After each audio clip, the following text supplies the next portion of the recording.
Thanks for tuning in to Ag PhD. I'm Brian Hefty. And I'm Darren Hefty. Thanks for joining us today. We're going to be talking about one of the most important nutrients for your farm, phosphorus. Getting it just right, putting it in the right place, having the right amount, all those things, because we don't want to see regulation on a nutrient that could have some issues. We'll talk about those on today's show. Well, fertility is super important. We talk about it all the time here on Ag PhD, but the one thing that I believe is more important than fertility is having great drainage. Today we're going to talk a little about installing drain tile. And of course, we're always going to be talking about a certain weed that you need to get under control. Our weed of the week is no different, but we'll show you how to stop it on your farm. But first, here's this week's Farm Basics. These days, it can be hard to make the math work in your soybean fields. With the Liberty Link system with Liberty herbicide, it gets easier. A 2+ bushel per acre advantage over Asgrow Roundup Ready to Extend soybeans means at least $18 more an acre for you. Plus, lower system input costs and more complete weed control all adds up to at least $33 more an acre for your farm. That's smart math. Grow smart with BASF.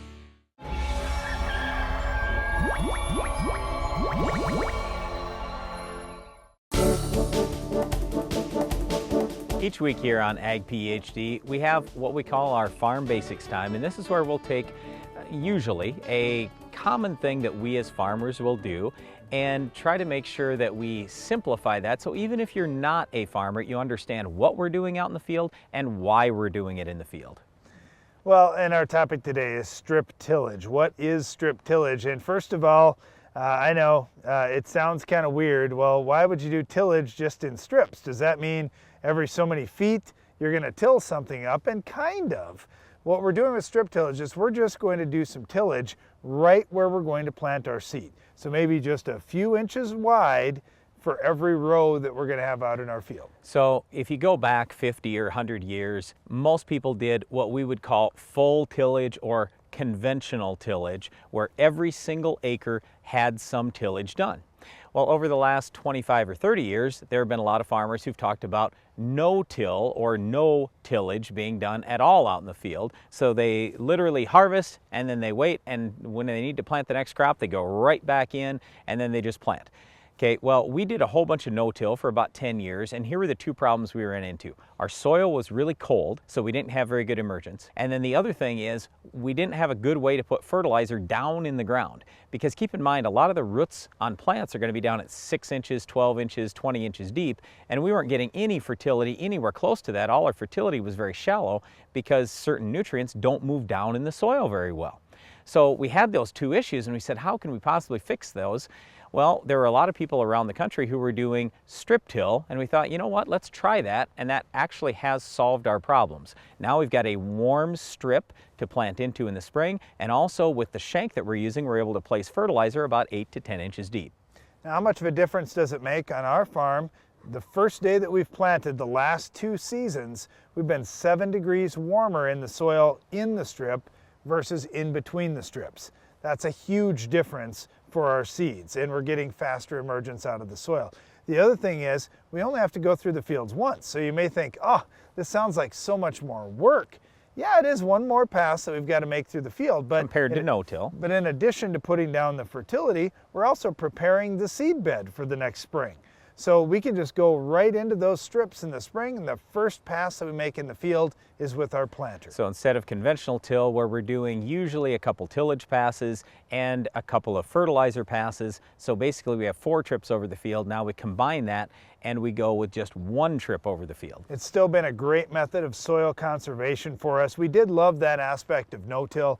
But with the strip till, what we've been doing in our corn stalks, for example, is chopping them a little bit higher. So when we come through and harvest our corn, we'll leave about an 18-inch tall stalk in many cases, and that's going to hold residue in place. It's going to catch some snow for us in the winter, which is wonderful because we can utilize that moisture when the snow melts in the spring. and it just does such a nice job for us keeping the soil in place too. Okay, so I just want you to understand, if you're a farmer and you do no-till or you do conventional till, we're not trying to talk everybody into doing strip till. We only do it on about half our ground anyway. But the big thing we want you to understand if you're a non-farmer is there are many different ways to do tillage or no-till, or like we're talking about here, just tillage in strips. So a lot of different ways to farm. This is just one of the things that we've found, and a lot of people around the world have found work for them. Well, this method of tillage certainly hasn't helped us with our weed of the week. We'll show you what can stop this week's weed later in the show. Let's take a look at our picks for the championship season. We've got 10-34-0. No. I don't want to talk about them. I want to talk about this Agro Liquid team. Take a look at this lineup. They got it all. The talent, their players can meet any challenge on any field. The coaching staff, the best I've seen. So that's your pick? No discussions? Nope. Agro Liquid is the team. They're going all the way to the championship.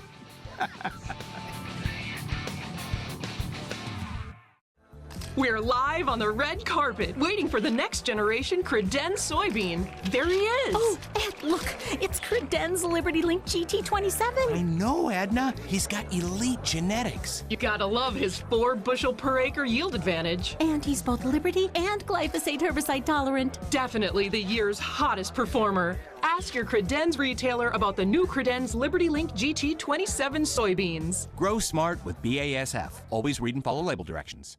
Ideal for herbicide applications, the ultra-low drifts large air-inducted droplets were designed to eliminate driftable fines without sacrificing coverage. Its thick three-dimensional pattern creates multiple angles for the spray to cover the target. Hypro, helping you spray better. Out here, great yield starts with great weed control. That's why I choose the Roundup Ready Extend crop system, the system that makes the difference, because only I know what it takes out here. Yield's what it's all for. But keeping my fields clean all season, that's what it's all about. This is my field. Farmers across the country have put their confidence in the Roundup Ready Extend crop system. These are their experiences. My level of confidence and satisfaction is high right now. I am 100% satisfied with the Extend Max with Vapor Grip technology. The yield on the Extend soybeans, I feel very confident that those are the leading soybeans on the market. It has worked 100% for us, so we're sticking 100% with it all the way right now.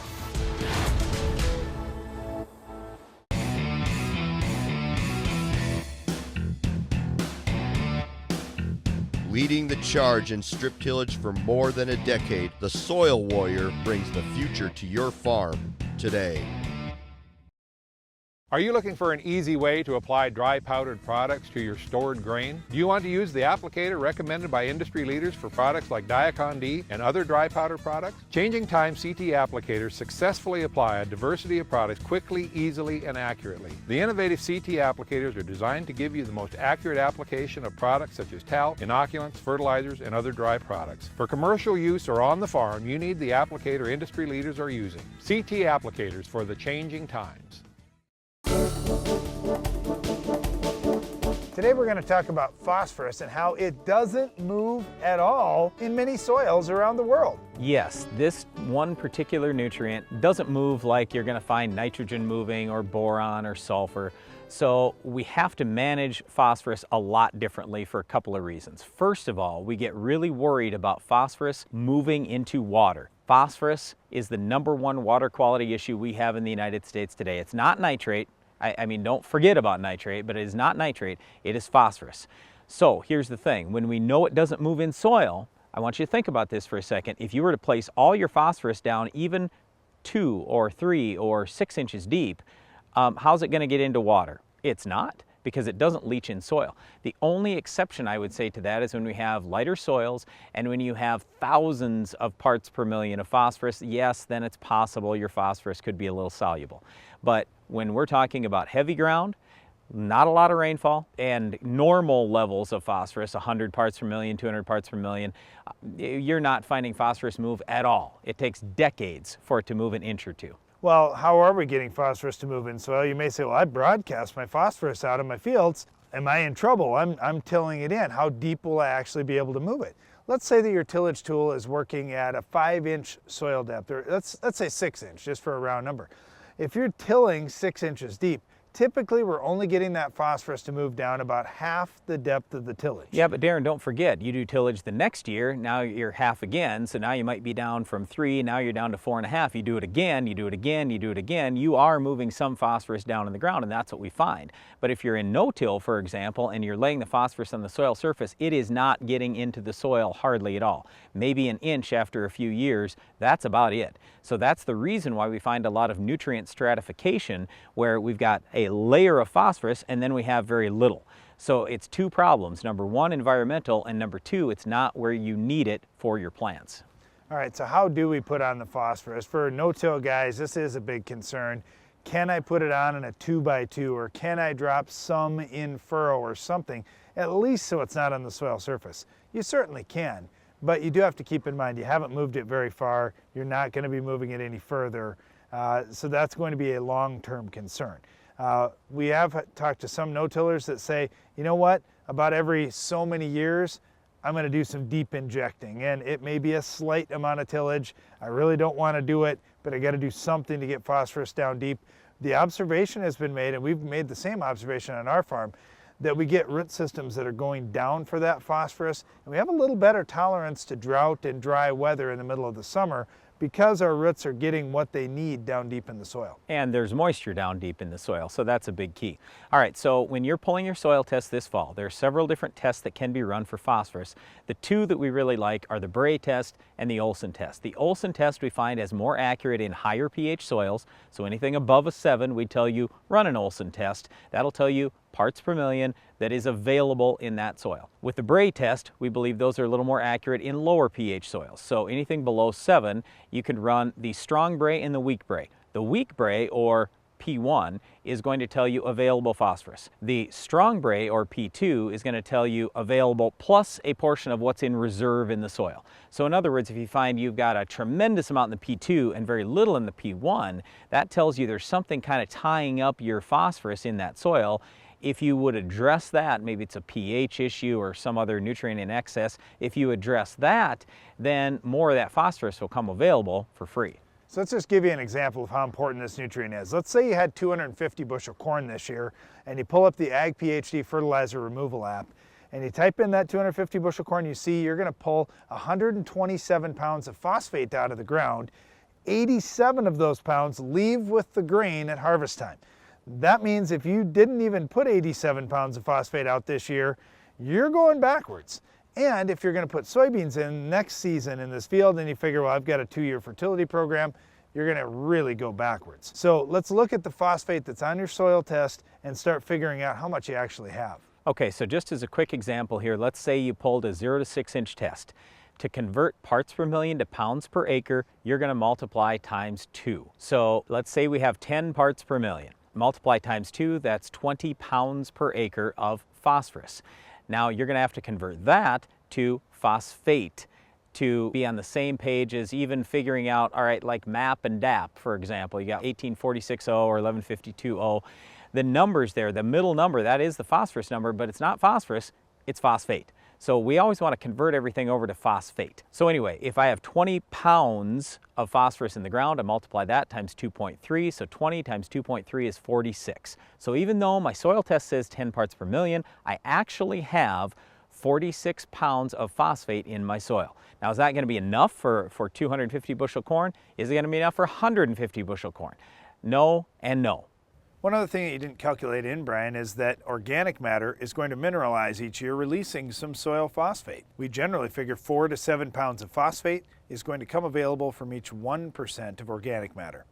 All right, last thing I want to leave you with, because a lot of people are dead set on, oh, phosphorus is bad for the environment. That's absolutely incorrect. In fact, we want more phosphorus, and that'll be better for the environment. Here's why. Because if a plant is short on phosphorus, the plant doesn't produce as much, doesn't produce as many roots, and guess what? Your organic matter levels theoretically could go down. We know it's better for the environment when our organic matter levels go up. So we want to have lots of phosphorus, but the problem with the phosphorus and the reason why we're having issues with water contamination is placement. It's where it's at. We've got to put the phosphorus down into the ground, and then we want to reduce erosion. So if we can virtually eliminate erosion, we place more of our phosphorus down in the ground, now we have fixed the environmental issue. Having the right amount of phosphorus out in your fields is so important for your crops, and controlling our weed of the week is another one of those steps that you're going to need to take to get high yields. We'll show you how to stop this week's weed coming up later in the show. These days, it can be hard to make the math work in your soybean fields. With the LibertyLink system with Liberty herbicide, it gets easier. A 2+ bushel per acre advantage over Asgrow Roundup Ready to Extend soybeans means at least $18 more an acre for you. Plus, lower system input costs and more complete weed control all adds up to at least $33 more an acre for your farm. That's smart math. Grow smart with BASF. Your planter is the single most important piece of equipment on your farm, because without a uniform stand, you can't reach maximum yield. That's why Harvest International set out to design a planter that takes advantage of the newest innovations in planter technology. Built tough for high speed and integrated with the latest precision enhancements, Harvest International planters ensure every seed you plant today puts more in your bin at harvest. Harvest International, planting the future.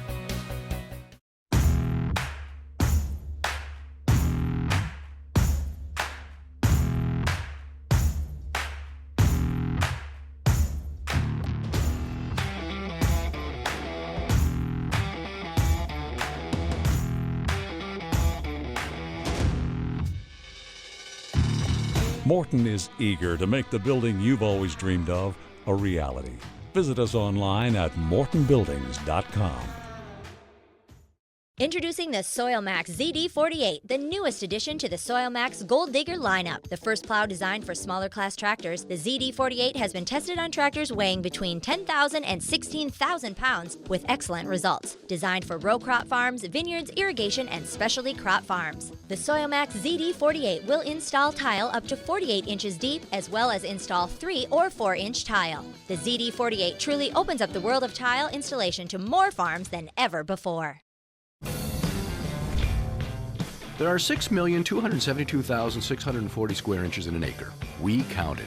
Why? Because we designed the TigerMate 255 field cultivator and 2000 series early riser planter to maximize every single one.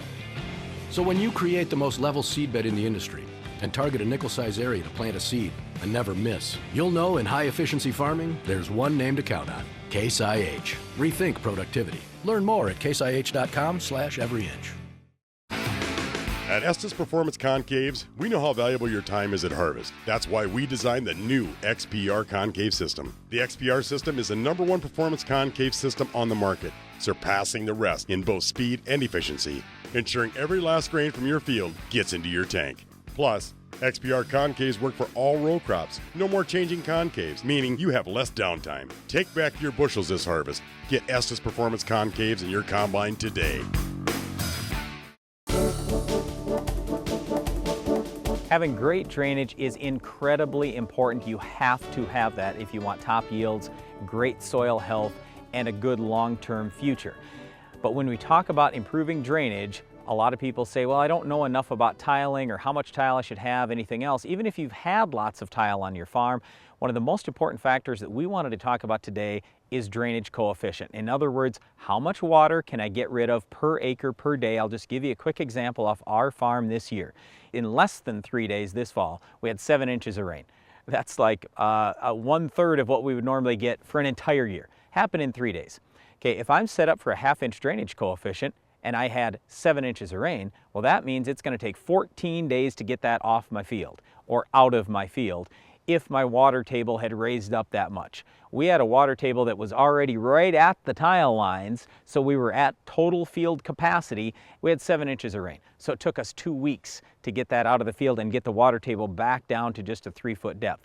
That's really pushing it, and so it makes you ask the question, hey, is a 1/2-inch drainage coefficient enough? Well, here's the challenge. If you say that 1/2-inch drainage coefficient isn't enough, maybe you want 1 inch. Well, how do you get a 1-inch drainage coefficient? That means you either have to put in bigger lines or you have to put in more lines, and that's going to be a bigger investment for you on the front side. So those are the decisions that you have to make for each one of your fields each year. If you decide, well, I'm not going to change anything, you have made a decision. Your decision is, I'm good enough. But if you are going to make a change, now's the time to do it. Other than drainage coefficient, the big question you've got to ask yourself is, how deep or how shallow do I want my water table? So on our farm, we've typically said 3 feet. That's where I want it because we're in a very dry area of the country, so it's not necessary to get it down to 4 feet or 5 feet or 6 feet to have extra capacity. But if you're in a wetter area, that's where you want to have those tile lines a little bit deeper. So again, if you keep the water table down to that point, all right, you got plenty of capacity. So let's say instead of 3 feet, I'd set my tile lines at 5 feet deep. I would have had a lot more capacity to hold that 7-inch rain that we got just a few weeks ago. You keep talking about the 7-inch rain, Brian, and I just keep thinking, what about surface drainage? Because we get questions about that all the time. What if you just did surface drainage instead? Well, the good news was we had the water table down to roughly 3 feet, in some spots 4 or more feet. So that was great. So we had capacity to hold the water. There was very little ponding. The ponding was gone almost immediately. Just remember, with surface drainage, all you're doing is you're speeding up how fast that water gets away on the soil surface, which means you are going to increase erosion, and you didn't solve the real problem here. Ponding is not the real problem. The real problem is a high water table. A high water table means no oxygen in the ground, which means dead roots, dead microbes, poor soil life, and ultimately poor yields and poor income on your farm. So this is incredibly important. I cannot stress this enough. Drainage is number one. If you don't have drainage fixed, I don't care what variety you want to plant, I don't care about your fertility program, you absolutely cannot make as much money, you can't have as healthy a soil, you've got to get drainage fixed first. Well, it definitely allows your crop to compete better against weeds like our Weed of the Week. We'll show you how to stop this tough weed coming up next. The Weed of the Week is brought to you by Corteva Agriscience, Agriculture Division of Dow DuPont. Finish the fight against tough weeds with the Enlist Weed Control System.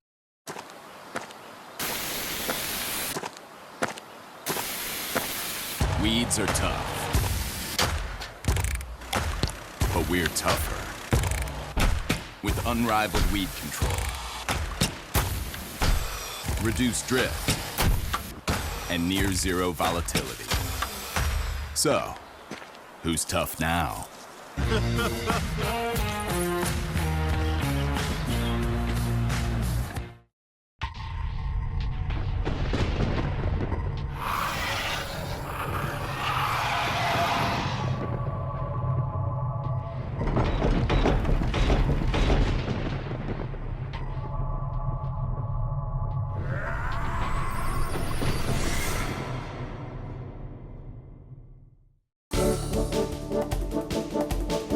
We've been battling our Weed of the Week for a long time, Brian. It is buckbrush. Well, yes, but buckbrush, you absolutely can control it. Let me give you the old-timers method with this. The guys who just want to use 2,4-D, throw a quart of crop oil with your 2,4-D. That usually helps on buckbrush. But buckbrush is a woody species and it's a perennial. So if you want to permanently eliminate it, that's where I would tend to lean toward Tordon, or there's some people that like chaparral. Well, you've got a product in Tordon especially that's going to move down into the root system well, and this is something 2,4-D isn't doing.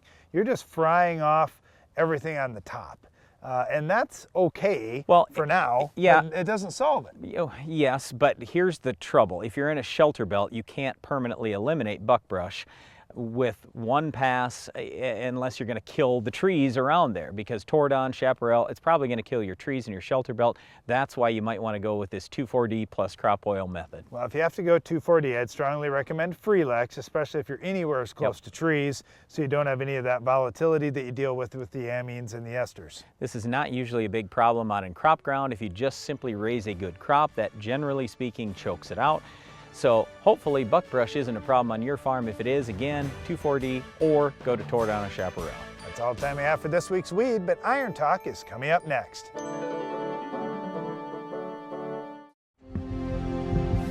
No two seasons are the same. Each brings its own set of challenges, and you've seen a few. So many threats, and not one single thing can be taken for granted. In the fight against the unpredictable, the Acceleron portfolio provides coverage on 4 fronts: fungicides, insecticides, nematicides, and bioenhancers. Rise stronger with one simple decision. At Estes Performance Concaves, we know how valuable your time is at harvest. That's why we designed the new XPR concave system. The XPR system is the #1 performance concave system on the market, surpassing the rest in both speed and efficiency, ensuring every last grain from your field gets into your tank. Plus, XPR concaves work for all row crops. No more changing concaves, meaning you have less downtime. Take back your bushels this harvest. Get Estes Performance Concaves in your combine today. The buzz on this line is probably the best in 10 years, both in soil and in the plant. Joe, you've been doing this for a while. What's your take? Well, Don, you take a player like High Energy N, 3 forms of nitrogen, plus sulfur and iron, with slow release technology, he's making plays all season long. Oh, look at his numbers. He's getting it done. But don't forget about in response. This guy's designed for a quick release nitrogen. It's looking like another championship season for Agro Liquid. If you're looking to expand your farm's grain handling, you want everything to be fast and efficient. The Quick Belt from Norwood Sales is your all-around grain handling solution. Our conveyor-based system uses an 18-inch belt and a 10-inch tube, which minimizes seed damage while moving more than 10,000 bushels an hour. That's fast enough to fill a semi in 6 minutes. Plus, our hood is designed to gently direct the flow of grain straight down, keeping your crop in condition. Keep your grain and your farm moving with the Quick Belt from Norwood Sales.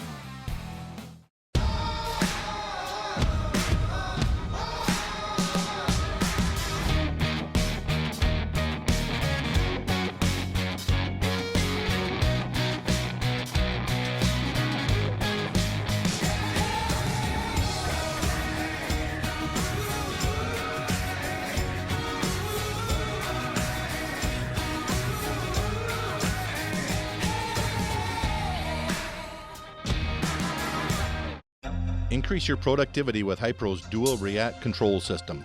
The dual nozzle body design allows you to drive at the speed you want while maintaining the rate and droplet size you need. Hypro, helping you spray better. Iron Talk is brought to you by Case IH. There are 6,272,640 square inches in an acre. We counted. Why? Because we designed the TigerMate 255 field cultivator and 2000 series early riser planter to maximize every single one. So when you create the most level seedbed in the industry and target a nickel-size area to plant a seed and never miss, you'll know in high-efficiency farming, there's one name to count on: Case IH. Rethink productivity. Learn more at caseih.com/everyinch.